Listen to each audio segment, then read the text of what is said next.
Okay. Hi, everyone. Good morning. Hope you're enjoying sunny Lisbon.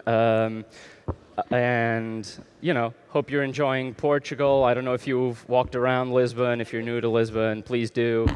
Please try some of the, local dishes. I'm actually not your Portuguese host. I'm actually from OpenZeppelin, but I'm from Portugal, so I feel obliged to tell you this.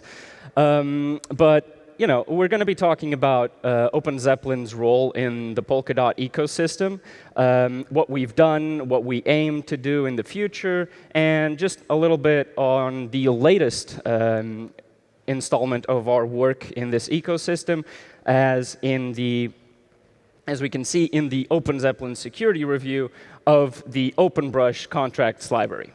So this review was done with members from the cast here and some more members from OpenZeppelin's research team, as well as Brushfam's own engineering team. So I'm João. I'm a project manager at OpenZeppelin, and I worked on both the Inc. security review, which some of you might have heard about. If not, please check it out. It's a very nice report. I'm joined by Felix, who's our security services manager, and I'm also joined by Dominik, who's the head of engineering at Brushfam, and we're going to be talking briefly about our work. But before we do so, let's just talk a little bit give some context about who the players in this presentation are, right? So OpenZeppelin. OpenZeppelin is a security firm that has four main facets, which you probably know for different reasons. So the first one and the most popular one is the smart contracts library. So this is the top Solidity smart contracts library. It's used in 99% across the top 100 DeFi protocols in the EVM space. So it has pretty good market penetration, and it currently holds about $20 billion in total locked value. At the moment, we also know that it has more than 1.5 million contracts that are active. Also, you might have heard that we do audits. Yeah, we actually do a lot of them. Since 2015, when we published the first Solidity audit, we've done more than 330,000 of them.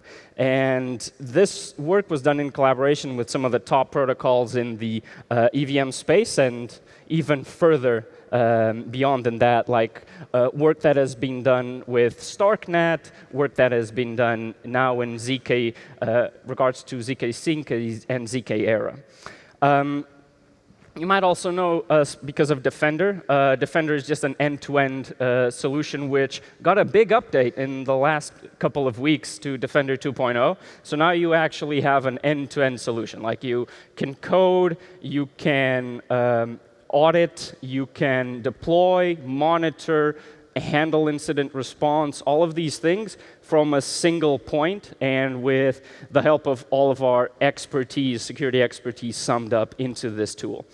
We also maintain the Ethernaut, which is one of the biggest Solidity CTF games, and just in general, a very popular CTF game in the Web3 space. So let's talk a little bit about the prior work of OpenZeppelin in the Polkadot ecosystem. So our work here started long ago in the ancient year of 2021 AC, also known as after COVID, where we integrated Moonbeam support into the OpenZeppelin wizard. After that, we also engaged with the Parity team. We also engaged with the amazing Inc. team and the incubator program to do a security review of the Inc. smart contract language built for Polkadot on top of Rust. We also presented this security review, and if you want to check out the report, that I swear that QR code actually goes to the report. We're not going to drain wallets or anything. we also presented this security review at Polkadot Decoded earlier this year. And this security review is very interesting.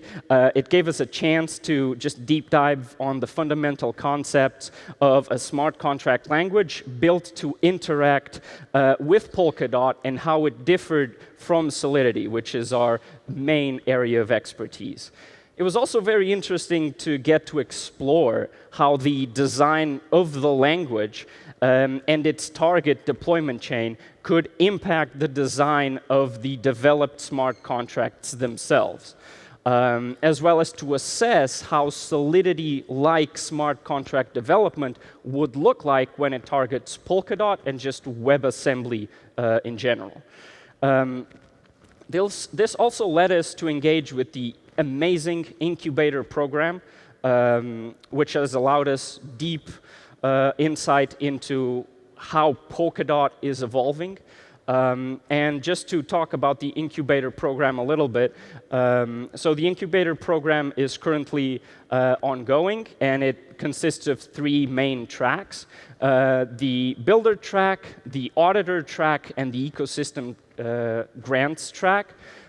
So we are currently a part of the auditor track, and it has been a very nice experience for us.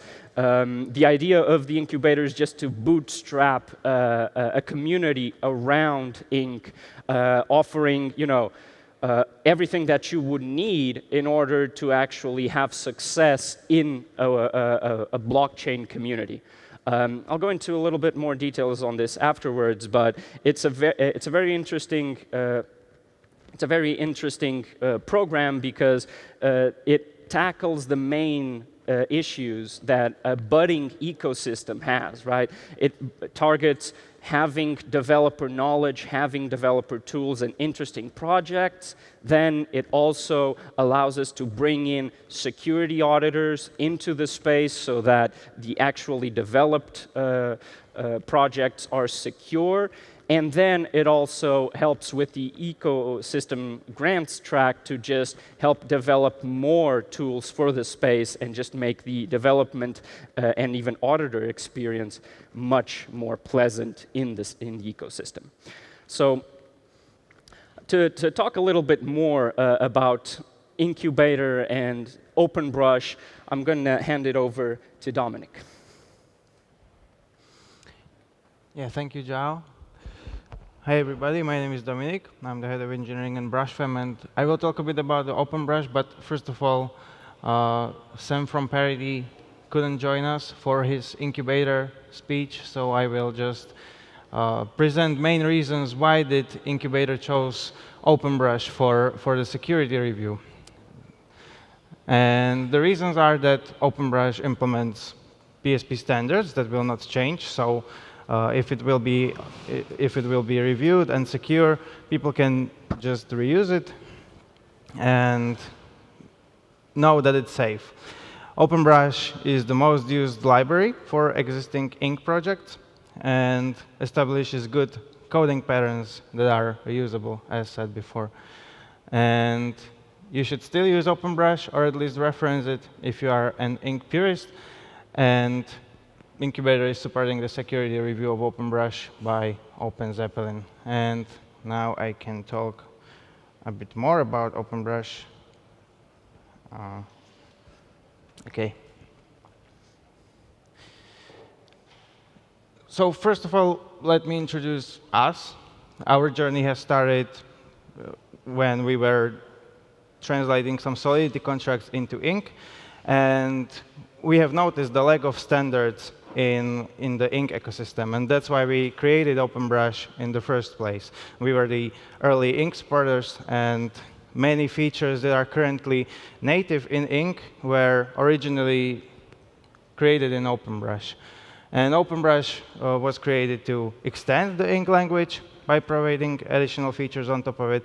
And since we were translating some Solidity contracts into Inc, we have found out that some features that are in Solidity are not in Inc, so we went and added them either to Inc or to OpenBrush. One such example is, for example, modifiers, which are in Solidity and are a useful feature. but they are currently not in ink, but you can have them if you use OpenBrush. We have also pioneered standards like PSP22, PSP34, and these standards are implemented in OpenBrush and are easily implementable and extensible by the users of the OpenBrush library. We were also creating more tools for easier development of ink contracts. For example, TypeChain was created for integration testing of the ink smart contracts, which is currently available to do with the ink end-to-end testing framework, which is great because you can have your tests in Rust instead of TypeScript. Then we also created Sol2Ink, for example, which is used for translation of Solidity contracts into ink, and it also can be used for easier onboarding of Solidity developers into ink. And then we also created Patron, which is our latest tool that is used for ink smart contracts verification / deployment / explorer. And it is used to streamline the deployment process of ink smart contracts. And OpenBrush was inspired by the OpenZeppelin contract and library, and we wanted to create a similar hub for ink smart contracts developers.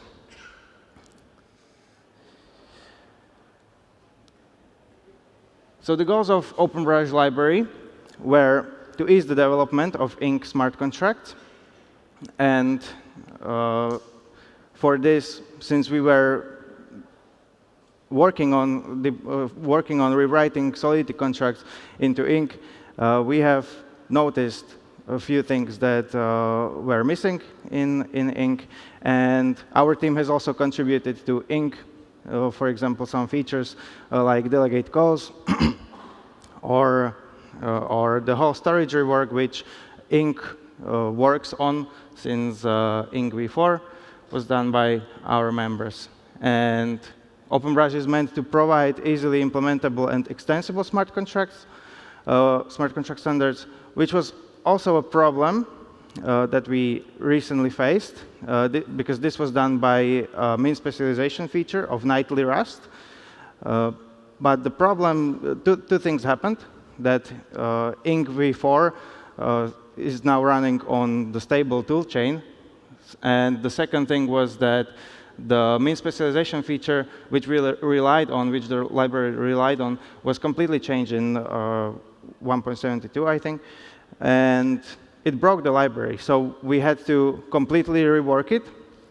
But since the nightly toolchain is an unstable toolchain, there is a possibility that this would happen again. And then we would have to rework it again and again. So the sanest solution was to go to stable toolchain, but for that we would lose min specialization feature, so we had to do some macro magic around it to achieve the extensibility that we were providing. And yeah, we did that. Now OpenBrush is on the stable toolchain, and since the version 4, and it was also a very much requested feature. And also, another goal was to introduce comprehensive application structure. So the dApp developers have their applications structurized into interfaces / traits, implementation of the logic of the contract, and then actual implementation of the contract, which would just implement some common logic in the implementations. Yeah, and since we are all about security, and we also wanted to deliver safety to the OpenBrush users, we decided that we need an audit, and the best to do the audit is a qualified team, such as OpenZeppelin. So, Felix, I give the word to you. Thank you so much, Dominik. Does this work? Oh. OK, I missed the obvious button here, sorry. So let's talk about the security review itself. So the first obvious question is, what did we even have a look at? And if you're familiar with the OpenZeppelin contracts library, you might actually see the structure of it mirrored in the structure of the OpenBrush library. So while the OpenZeppelin contracts library has grown over multiple years and is very, very extensive, we can clearly see that like the core functionality has been transferred to the substrate ecosystem and the structure has been maintained. So let's go through it one by one. So in the area of access, for example, we see an ownable contract, which allows one particular address to be privileged and execute privileged functions. In the area of finance, we see a payment splitter that can just like split incoming payments among multiple addresses. Governance, we see a time lock controller. In the security area, we have pausable contracts and a reentrancy guard. And in the area of tokens, well, in the Ethereum ecosystem, we have standards for tokens like ERC20, 721, and 1155. And we see this mirrored in the standards in the Polkadot ecosystem with PSP 22, 34, and 37. And also, we see like the standard functionality you would want to have for a token, making it burnable or mintable, for example. And lastly, upgradeability is also included through proxy and diamond patterns. Oh, I see. So let's move on to the approach we took when it came to actually analyzing this scope of work. So we have actually like 3 pillars we're thinking about when doing a security review. I will go into each of the pillars in detail on the following slides, but for now, just an overview. In the first pillar, it's about design recommendations. So what we do is we look at the code base, but based on the code we see, we ask very deep questions and really want to make sure that the concepts are aligned with the ecosystem and that we understand whether it makes sense what contracts are included or whether we would recommend a removal or an addition of contracts here. The second pillar are isolated security issues. So this is like the bread and butter of a security review. This means we really want to try to identify like a single offending line and really point out what is the issue here and how can you fix this issue. And the third pillar are composition-based issues. So that means while multiple contracts might be okay in isolation, if you want to use them in a real-world system and combine them in like a meaningful way, you might actually struggle to use them correctly. And then this might either be something you want to fix in code, or it might be something you want to like document in the usage guide of your library. So before we dive deeper, I also want to talk about severities. So we have a severity matrix, and so you can see there are 2 axes, impact and likelihood. And so, for example, if an issue has an impact that is high and a likelihood between medium and high, we call it a critical severity vulnerability. And during our security review of this library, we found 0 critical vulnerabilities. We just found vulnerabilities in the other levels, high, medium, and low, which is a normal result for like a library security review. Now going deeper and zooming into the design recommendations, I selected 3 recommendations we made to just illustrate them to you. So the first one is dealing with opportunities to add additional contracts. So we said you could potentially add additional contracts like the ownable 2-step contract, because there is very little additional work you would have to do. This contract basically suggests a new owner, and then this owner has to schedule a transaction to actually accept this ownership. Similarly, a vesting wallet would be easy to integrate into the library. So this is a standard contract to handle the vesting of funds.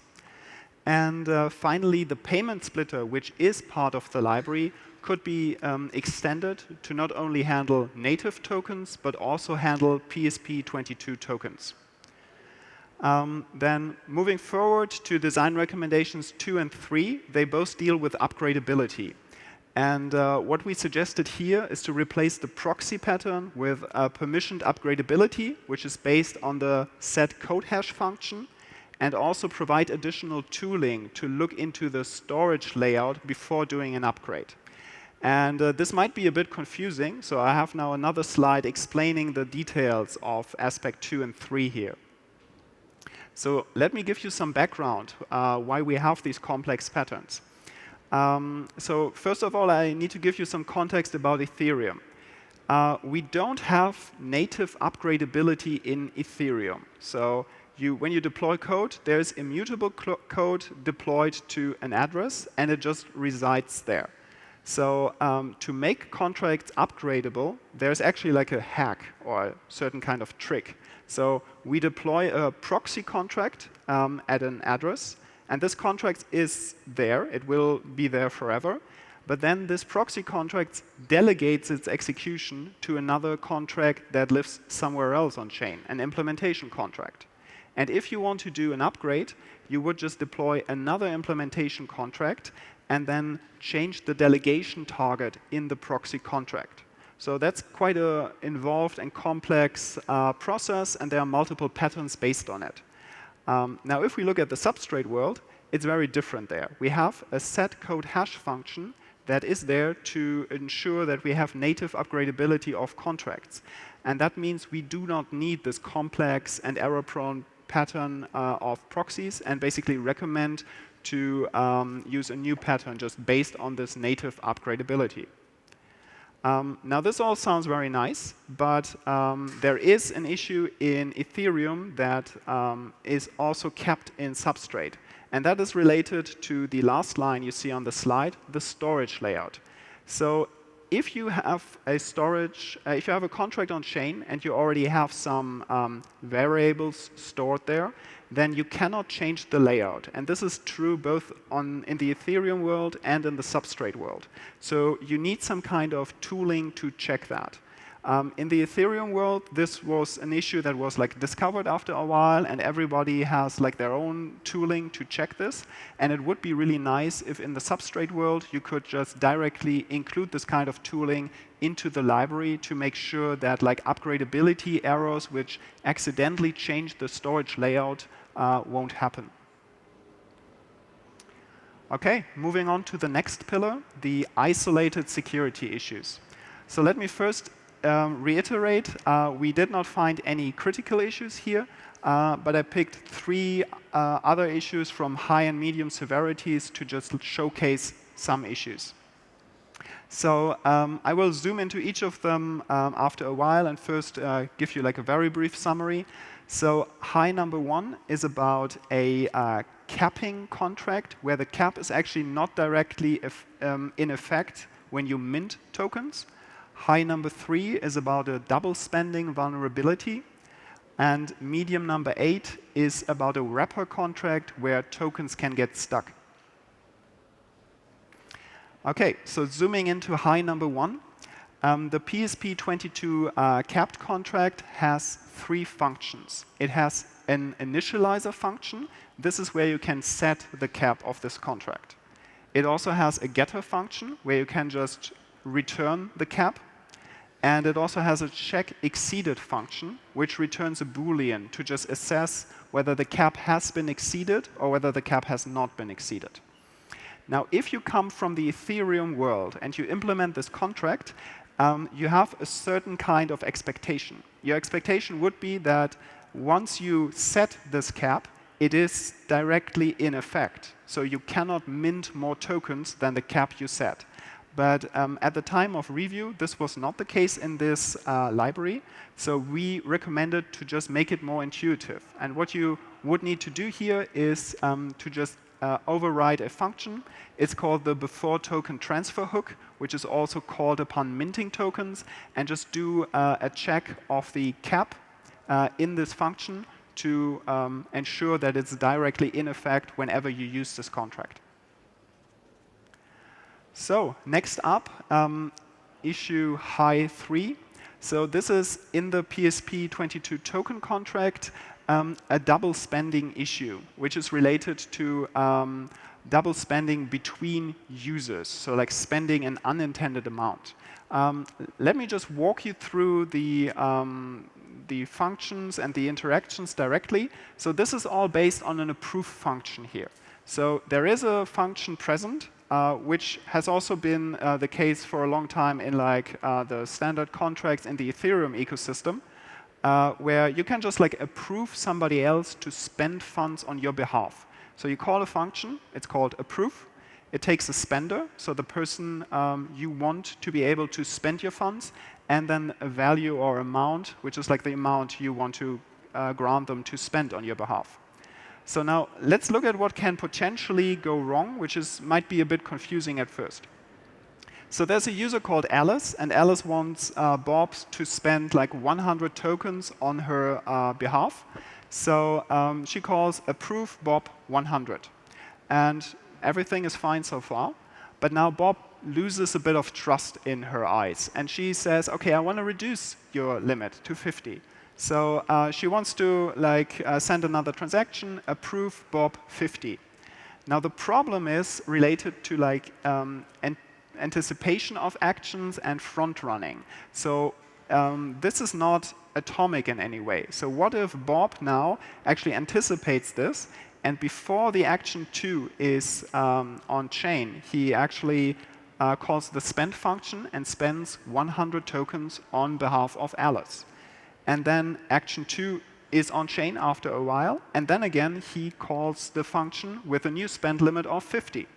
Now, if we just do some basic math here, 150 tokens have been spent in total, even though the intention was to just spend 100 initially and then reduce it to 50, but never to spend 150 tokens in total. Luckily, it's very easy to avoid this. If you move to an alternative approve function that does not take an absolute value, but that just takes a delta. So we suggest to use the functions increase allowance and decrease allowance that just alter the existing allowance by a certain kind of delta. So moving on to issue medium 8, which is related to the wrapper contract. So the purpose of a wrapper contract is you can just like deposit tokens and you get like a wrapped version out of it. Now the problem is you have a deposit for function here, which means you're not depositing your own tokens for yourself, but you're depositing on behalf of somebody else. So this is why this takes a parameter of account, which is the account ID on which behalf you deposit, and the amount you want to deposit. Now, the problem here is that there is no check what this account ID might be or what it might not be. So in the version we reviewed, it was possible to just set the ID of the wrapper contract itself to the ID that you posited on behalf of, which basically means the tokens will be deposited and they will be stuck forever because the wrapper can't like withdraw anything from itself. So the solution here is a very simple one. You just need to check in this function that the ID of the wrapper contract itself is excluded, and then unrecoverable tokens cannot happen in the wrapper contract. Now, moving on to the third and final pillar, the composition-based security issues. So here, at first we have medium 5, which is related to event emission on native ink transfers in the payment splitters.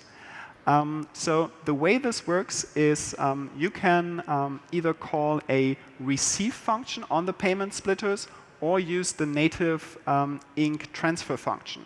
Now, if you want to like monitor what's happening off-chain, you would typically look at event emissions. The problem is that transfer does not emit an event, and there is no way to like trigger code execution based on transfer. You would need to call the specific receive function to actually properly emit an event as intended. And this can lead to several issues when it comes to just monitoring what is happening on chain. For example, you cannot chain multiple payment splitters, because the first payment splitter might have the receive function, which you can properly use with an event emission, but then it's transferring to the next payment splitter and the next one, and we cannot trigger an event based on this. Of course, I have to say, on-chain, everything is still fine. Everything is accounted for correctly. This is just about the event emission that you would read from an off-chain system. So moving on to issue medium number 6. Here we suggested to introduce a standard interface detection. So in the Ethereum world, this is something we have standardized. So if you're asking yourself, what kind of functions does a contract even implement? There is an on-chain way to query a specific function that always has the same name and has a very short return value from which you can decode what functions it implements. And right now, in the Ink ecosystem and the OpenBrush library, there is no such standardized method to do this detection on-chain, and we are suggesting to add one method. Lastly, medium number 9, the Flash Lender and PSP22 capped conflict. So I already talked about caps before, and there is an additional issue based on composition. So if you want flash minting and you want the cap, currently these contracts do not interact with each other in any meaningful way, which means again the cap would not be enforced upon flash minting. And what we suggested here is to just make sure that in the flash lending function you have a query for a cap, and if a cap is present, to actually respect this cap during flash minting. So now I want to come to a conclusion. Clearly, the OpenBrush library succeeds at providing familiar concepts for EVM-based developers who want to explore the Polkadot ecosystem. When we did our security review, we found multiple issues and then suggested multiple contributions in how to alter design choices, tooling, upgradeability, and macros. And moving forward, we actually see a great promise in the ongoing developments within the Polkadot ecosystem. And moreover, we actually have a plan regarding our concrete next steps within the Polkadot ecosystem, and my colleague will tell you more about that. Thank you, Felix. First off, this part of the presentation is just defining these next steps. But before we actually get started talking about them, we have to just realize what is actually needed in order to just be able to define what next steps are. So this was kind of divided into smaller parts that in any this is applicable to any ecosystem. When a new technology, someone, a new company, whatever, is coming into a new ecosystem, that they need to do in order to understand it,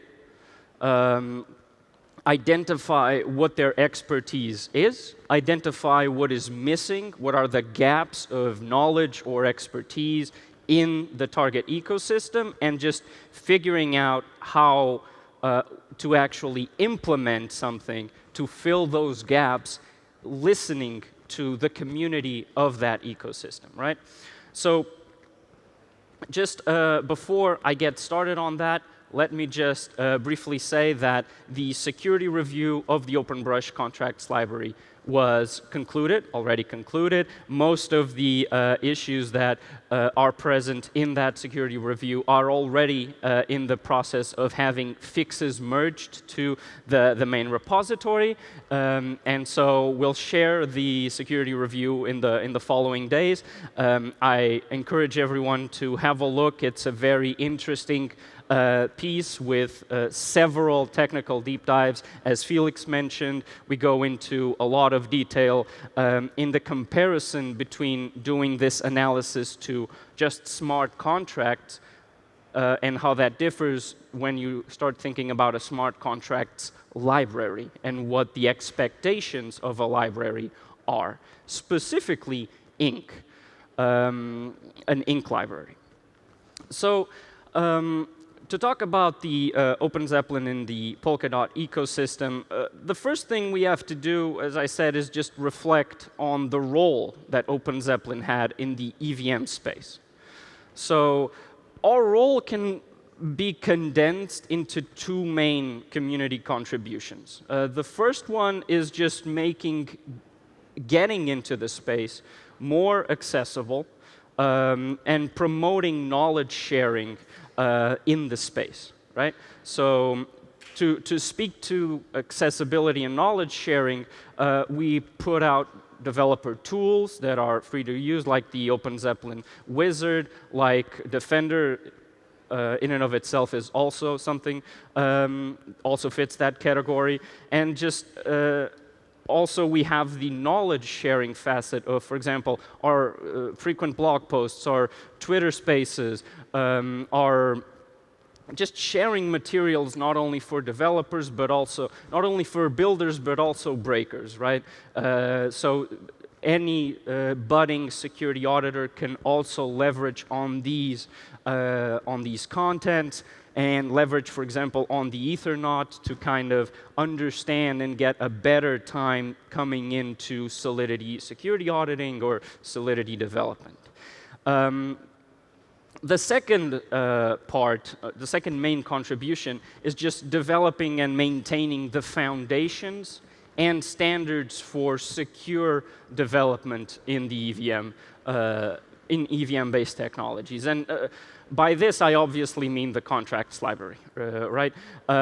It's widely used, widely available, has a lot of community contributions. We put a lot of work into it, and we audit it ourselves. We also have external audits and bug bounty programs. And just since the early days of Solidity in 2016, it has been the go-to library for smart contract development in the EVM space. So today, it's used by everyone from, multi-billion transactions in large projects and companies to just individual projects just building blockchain applications. So it has far reach, and it's accessible by multiple technical levels in different people. But so here's the general overview of what our role was, but now let's look at Polkadot's side of the fence. So we've done our homework to kind of understand the developer tools and the development methodologies that are the de facto standards in Polkadot. And this includes us researching about what exists in terms of knowledge sharing materials, ease of development, security practices, and just educational materials overall. So when you come into a new space, you look forward to start building, to start innovating, and you don't look forward to spending a lot of hours following a complex tutorial just to find out at the end that someone ninja deprecated something and it doesn't work, and now you wasted a bunch of hours building something that doesn't work. Right? We want the kind of innovation that's engaging. We don't want the innovation of just new ways to pull hair out. So to actually tackle this, we believe that having these materials and these guardrails is just incredibly important in a Web3 ecosystem. Because you actually want to go past the point of just worrying about development. Right? The main focus of a project is just not the development phase. It's what comes after. It's the adoption that the technology has with its users. It's the positive impact that the technology or the project has in its ecosystem and how it can help it itself grow. So it's important for bootstrapping the success of an ecosystem to have all of these materials, right? Like the educational materials, the security materials, the developer tools, the auditors, all of this. And this is something that, for example, the incubator program tackles perfectly. And it's just a kind of a lesson in how to do it for a budding ecosystem. But if you compare the Polkadot ecosystem with the EVM kind of based space, we see that the EVM-based space has just an abundance of developer tools, developer knowledge, tutorials, training materials, security practices, standards, and guidebooks, and all of that. And this doesn't really, it's not there yet in the Polkadot ecosystem. And it's a shame because having all of these things just creates a loop, right? After you have all of these things, there's more innovation because people can understand the technology more and more and just build better and more innovative projects. And then that brings in users, that brings in more developers, and it's just a loop that is created that promotes the growth of the ecosystem. Realizing this in other chains is part of OpenZeppelin's mission to protect the open economy, which we believe will be multi-chain in the future. And so we have to start thinking about, okay, we've identified what we're good at.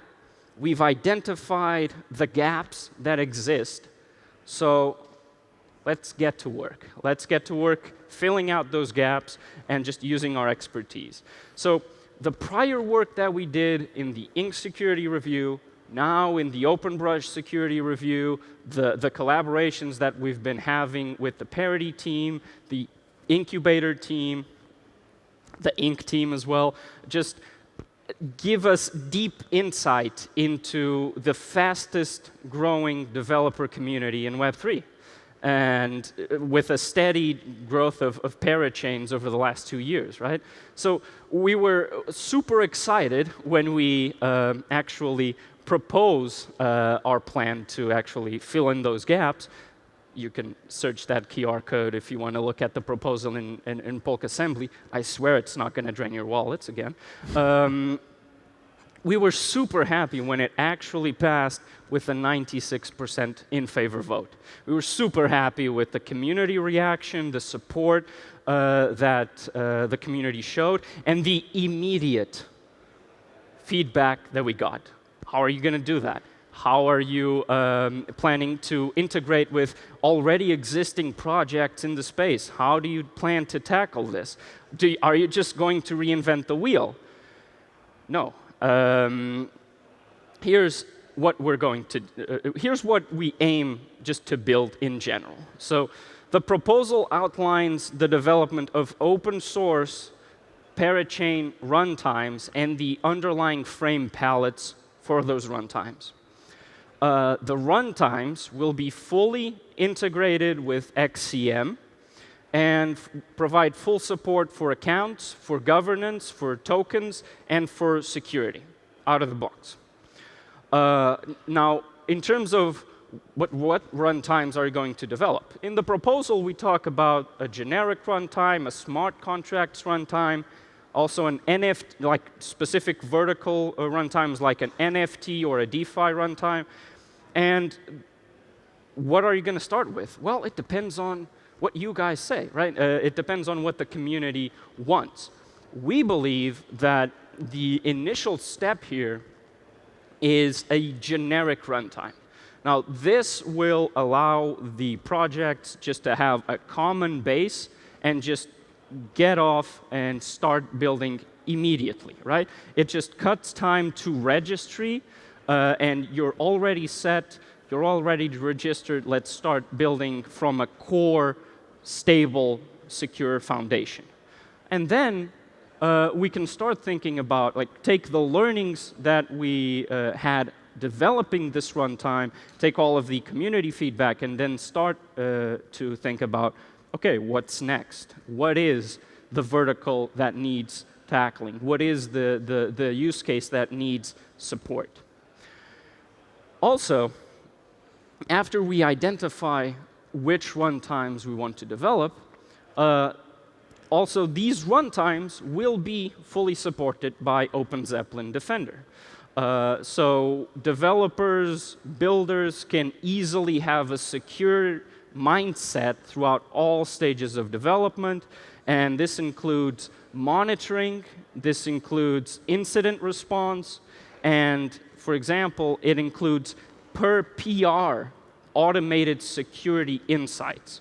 If you connect, for example, your repo to Defender, you'll get a security analysis per PR. So this is all that we're aiming to build. And in case you're wondering, Defender does come with a free and a demo tier, so that any project, after we fully support all of these integrations, you can just even deploy or help with collaborations with other projects.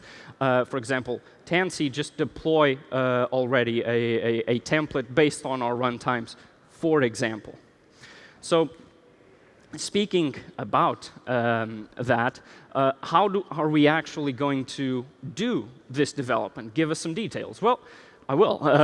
So the development will be split into quarterly proposals, and each proposal will outline the development of a new runtime. And the delivery cadence that we're thinking about for these runtimes is about every 6 months. In these 6 months, we plan to do the full code development, as well as a full automated test suite for the runtime, and performing security reviews as well, right? So we're going to be developing it. The development team at OpenZeppelin is going to be developing it, and it's going to work in collaboration with the security services team to kind of make sure that what we develop is actually secure. We're also going to build out and document everything along the way, build guides, build documentation for these runtimes in order to, again, have that solid base of knowledge. So we will work with Parity and the community, the Polkadot community, to understand how these roadmaps should look like, and we're going to share them openly so that the community can then give feedback and let us know if we're on the right track, if we need to make adjustments, all of that, right? So we're going to also work with the community and Parity to kind of deliver documentation and tooling to have full test suites of the parachain runtimes and integration tests for all key functionality. These automated tests will be integrated into an open source GitHub repository, and they'll be integrated into the continuous integration, continuous delivery service, so that you can only merge up to when 100% of the tests pass. Also, each pull request will require at least 2 code reviews from the OpenZeppelin team in order to be actually merged. So yeah, community contributions welcome. So here's the plan. Here's the gaps. Here's what we aim to do right now, always, of course, based on what the community's feedback is. But that's set, kind of. Let's see where we are now. So currently, we're reaching out to a bunch of different teams. And these teams are for technologies like Substrate, like Ink, like OpenBrush, Moonbeam. But we're also talking to teams responsible for a lot of big projects in the space. Teams like the people behind Tansy, also Dam Finance, also, for example, we're also aiming to talk to the people at Imbue Network, and just get a sense, gather as much feedback as possible to help us define these roadmaps. And of course, all community contributions are welcome, and we are going to open all of this up for discussion in PolkAssembly, so anyone can just go and like give their opinion, give their feedback. Everyone's obviously going to get heard in the process. These discussions will just allow us to understand how the innovation horizon looks like and what the main pain points of the builders are, and we'll adjust our initial expectations with the reality of the ecosystem and the community. So this will result in better definition of roadmaps, priorities, such as, for example, the nature and order of the runtimes to be developed, for example. So to achieve this, we're currently in the process of handpicking a team of 3 top developers from the space. We are actually almost complete with the process. It's been happening very fast. We've had a lot of outreach about this. And the team will also be supported by a dedicated project manager, and we'll have the support of the other departments of OpenZeppelin. So the security services team, tooling, and all of this to actually develop. In addition, the development will be guided by years of security expertise and aided by the full integration of Defender 2.0, as well as other OpenZeppelin developer tools and products like the Trust Center and the OpenZeppelin Wizard, for example. So you can make speed runs of deploying your ERC20 token and seeing how long that lasts, for example, using the wizard. So from design to development to deployment and post-deployment, we're just committed to raise the standard in security practices of the Web3 space. And this includes security at every step. So that's why we're kind of integrating Defender into, to be able to work directly with these runtimes and all of this development. This is kind of the contribution that we see OpenZeppelin having in terms of the security, raising the security standard in the Polkadot ecosystem, both to developers, to builders, to breakers, and just innovators in general. So yeah, we look forward to sharing some more news with you in the coming weeks and months. Thank you. You have my Telegram here in case you have any questions. Feel free to reach out. And again, thank you, and I hope you enjoy Portugal and Lisbon.